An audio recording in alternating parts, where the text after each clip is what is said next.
산돌이 생각하는 24년 디자인 트렌드? 빼놓을 수 없는 트렌드 같아요. 너 이거밖에 못해!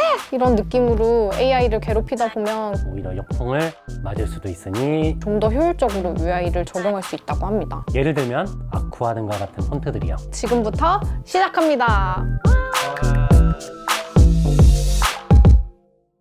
안녕하세요. 산돌의 폰트 디자이너 금민재입니다. BX 디자이너 김여름입니다. 네, 여름 PD님 오늘은 어떤 주제를 다루는지 알고 계세요? 네, 해가 바뀔 때면 다들 궁금해하시는 24년 디자인 트렌드에 대해서 이야기할 예정인데요. 최근 다양한 스타일이 공존하면서 이것만이 트렌드다 뭐 이런 분위기는 아니지만 그럼에도 불구하고 주목해야 할 흐름들이 있습니다.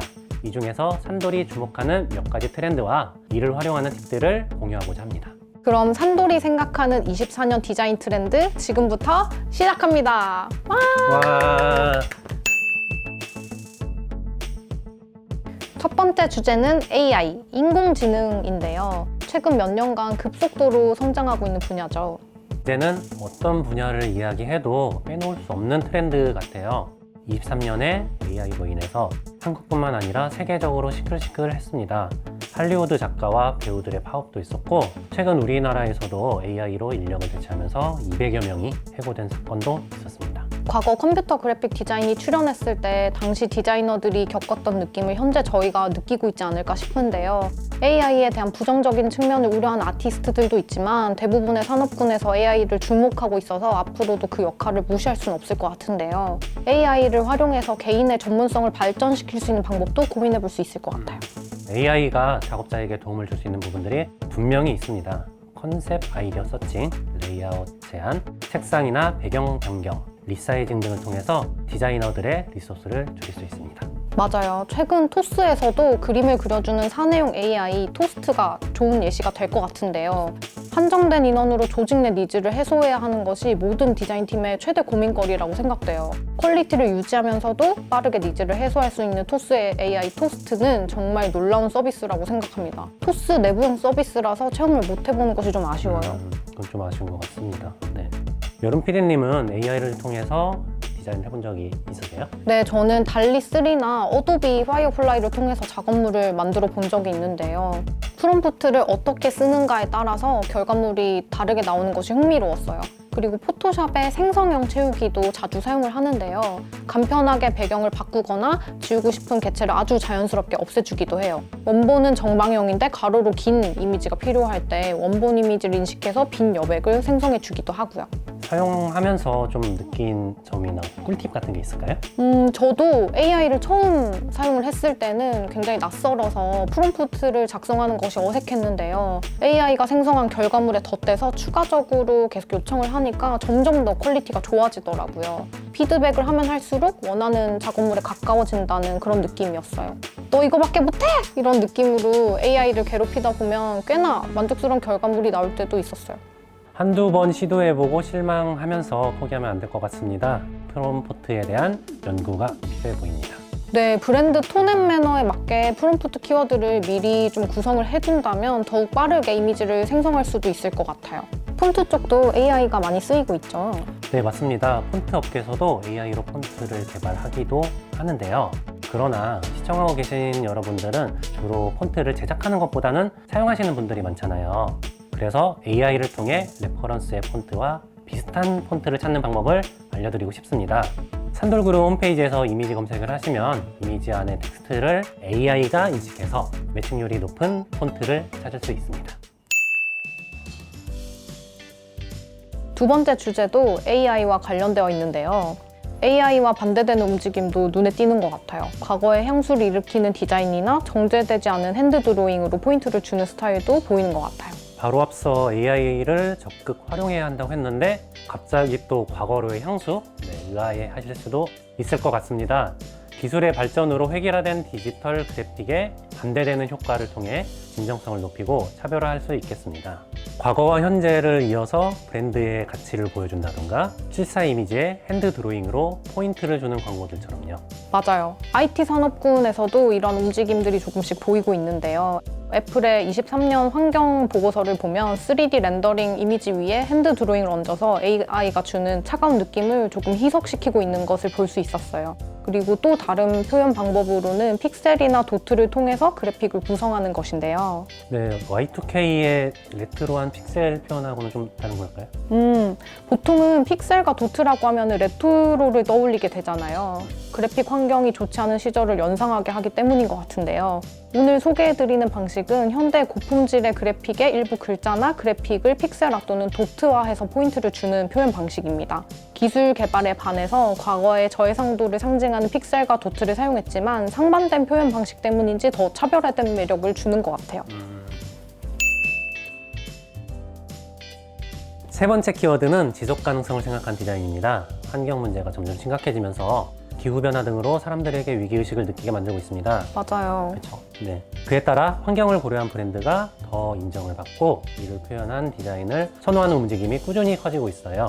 이전에는 뉴트럴한 컬러톤이나 자연물 모티브의 그래픽 등 직접적으로 좀 느낄 수 있는 표현들이 줄을 이뤘었는데요. 최근에는 시각 표현뿐만 아니라 천연 소재라든지 업사이클링 등 그 영역을 더더욱 확장해 나가면서 많은 브랜드들이 지속 가능성에 대한 고민을 깊게 하고 있는 것 같아요.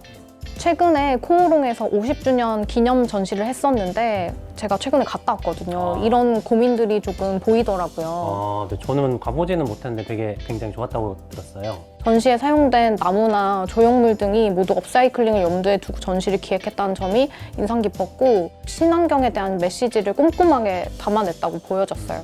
전시에 대해서 모두 설명드릴 수는 없지만 마케팅 전략으로 친환경을 표방하는 것이 아니라 지속 가능성에 진심인 것이 좀 느껴졌어요. 이런 지속 가능성에 대한 메시지를 다양한 기업들이 다양한 방식으로 계속해서 메시지를 내줬으면 하는 바람이 있고요. 이런 지속 가능성을 폰트로 표현한 케이스도 있죠. 네, 물론입니다. 환경 문제를 생각하면서 빙하량 데이터와 예측 데이터를 바탕으로 패밀리를 구성한 기후위기체가 대표적으로 있습니다. 지속 가능성 디자인에 써주면 더 강력하게 어필이 될 것 같습니다. 개인적으로는 자연 모티브의 연장선으로 유기적인 곡선 포인트가 들어가는 폰트를 사용해 주는 것도 좋은 방법일 것 같습니다. 타입세트 컴퍼니의 봉주르산스, 티랩의 에델바이스와 같은 폰트로요. 저도 둘 다 좋아하는 폰트들인데요. 반갑네요. 네. 지속 가능성은 식품이나 화장품, 패션 잡화 등 다양한 분야에서 주목을 받고 있는데요. 대체재가 많은 상품군일수록 자신이 지향하는 가치에 부합하는 상품을 선택하게 되는 것 같아요. 이 속에서 디자이너들의 역할은 지속 가능성에 대한 메시지를 더 효과적으로 전달할 수 있는 디자인을 통해서 고객의 로열티를 높이거나 브랜드 이미지를 향상시킬 수도 있다고 생각해요. 네. 하지만 이런 트렌드를 위해서 그럴듯하게 그린워싱을 하면 오히려 역풍을 맞을 수도 있으니 주의하세요. 또한 환경을 생각하는 디자인 외에도 다양한 가치를 생각해보는 것도 좋을 것 같습니다. 다음 트렌드의 선도주자가 될 수도 있으니까요. 오늘 자세히 소개되진 않았지만 그냥 넘어가기 아쉬운 어떤 주제가 있을까요? 저 있어요. 최근 블록 그리드 레이아웃이 눈에 좀 띄었는데요. 벤토 그리드라고도 불리기도 하는 것 같아요. 기기의 다양화로 인해서 UX, UI 디자이너들이 다양한 화면비를 고려해야 하는데요. 블록 그리드를 활용하면 좀 더 효율적으로 UI를 적용할 수 있다고 합니다. 블록 그리드는 크고 작은 스퀘어로 구성되어 있는 스타일인데 이 스퀘어들은 고유한 픽셀 값을 가지는 것이 아니라 퍼센테이지로 값이 지정되어 있어 화면비나 사이즈가 달라지더라도 화면 내 차지하는 비율은 동일하게 설계되었다고 합니다. 최근에 애플의 웹에서도 이런 블록 그리드를 적용한 것을 본 적이 있어요. 네, 좋네요. 저는 폰트 디자이너라 그런지 개성이 있는 타이포그래피가 자꾸 보였어요. 작년부터 곡선이 두드러지는 유기적인 느낌의 폰트가 많이 보였는데요. 올해도 이런 느낌이나 곡선적인 디테일이 살아있는 폰트들이 많이 보일 것 같다고 생각하고 있습니다. 예를 들면 포치니, 블레이즈 페이스, 한글, 아쿠아 등과 같은 폰트들이요. 디자인에 포인트를 주고 싶다면 이런 폰트들을 추천드립니다. 마지막으로 하나 더 말씀드리고 싶은 주제가 있는데요. 3D로 표현한 초현실주의도 눈에 띄더라고요. 네, 좋네요. 최근에 3D 프로그램이 다양해지면서 디자이너들의 선택지가 좀 넓어진 것 같아요. 그래서인지 이전에 없던 다양한 시도들을 많이 해보는 것 같았어요. 저도 그런 스타일들을 꽤 보고 있습니다. 이러한 스타일의 디자인을 하신다면 텍스트의 역할에 따라 폰트를 고르는 것이 좋겠습니다. 텍스트를 이미지의 영역으로 조금 더 설계하고자 한다면 폰트도 그 컨셉에 맞는 것으로 정보 전달에 더 역할을 두고 싶다면 심플하고 가독성이 좋은 폰트를 사용하면 완성도를 높이는 데 도움이 될 것 같습니다. 오늘은 24년 디자인 트렌드에 대해 이야기해봤는데요. 어떠셨나요, 민재 PD님?